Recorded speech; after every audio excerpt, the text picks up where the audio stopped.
are floating away in the Caribbean Sea, free to run things our way, singing Kumbaya in the sunshine. No school, no tax, free barbecue and pinball for everyone. Sophisticated entertainment. Yes, but what about the little guy? What about the guy who is standing there saying, I like being part of America. I like it a lot. I get public radio. I can hear Maurice Chavez. I own a small one-bedroom home, a business selling flowers to people stuck in traffic. 3 or 4 radios, all turned on to BCPR. A dog, 15 ice cubes. But I don't feel safe. I'm worried about gangs. Gangs are a myth put out by the liberal elite to patronize and demean the working man. I mean, what kind of right-minded youth from a poorer background is gonna spend his time stealing things and posing in silly clothes when he could be getting ahead with a minimum wage job and making his parent proud? The dream of America is to live in a duplex and share a yard. Why would anyone want to threaten that great future? Answer me that and I'll show you a green dog. And speaking for the underdog, the foundation I set up with my trust fund, we believe gangs are a valid expression of a people's identity, a grouping, a community within a community. Gangs are a way to be noticed in the boxy suburbs. You scream out.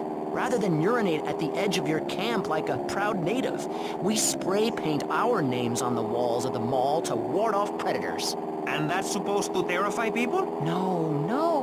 We believe passionately in non-violent solutions to life's problems. Gangs have to learn to love, to be inclusionary. We'd award badges to good gangs and give bad gangs a silly hat to wear. It would give people something to feel a part of. Kill with kindness, not a garden tool. Yes, but what about the guy getting beaten up on the street? Or the man having his motorcycle stolen? What about him? Or her. Some of the best bikers are really women. Anyone can join our group. This is about poor people getting together. But your father owns half of Florida. How are you part of the working class? Like I said, possessions are not important at all. I'll pick up a hitchhiker in my convertible any day. The other day I picked up a young woman and we discussed a non-violent solution to war. We called it peace. Your father is a great man. He's done more for the arms trade in this state than anyone else, myself included. And you shame him with the socialist, jiggery-pokery hootenanny. America needs hope, not songs that are supposed to send food to the poor.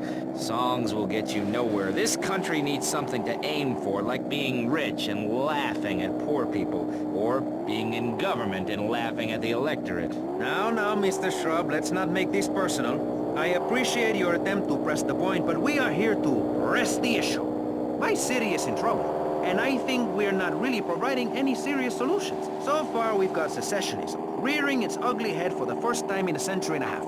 We've got ignore it, and we've got give everyone a flower.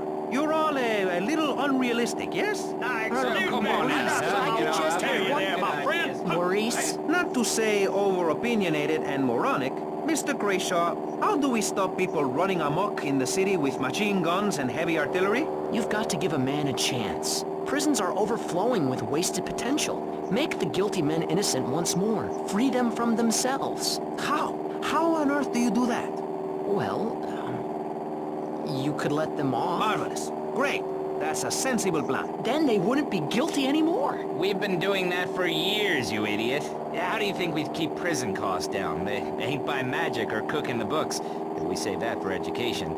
But, as in most things, we in government are saving money so that you don't have to.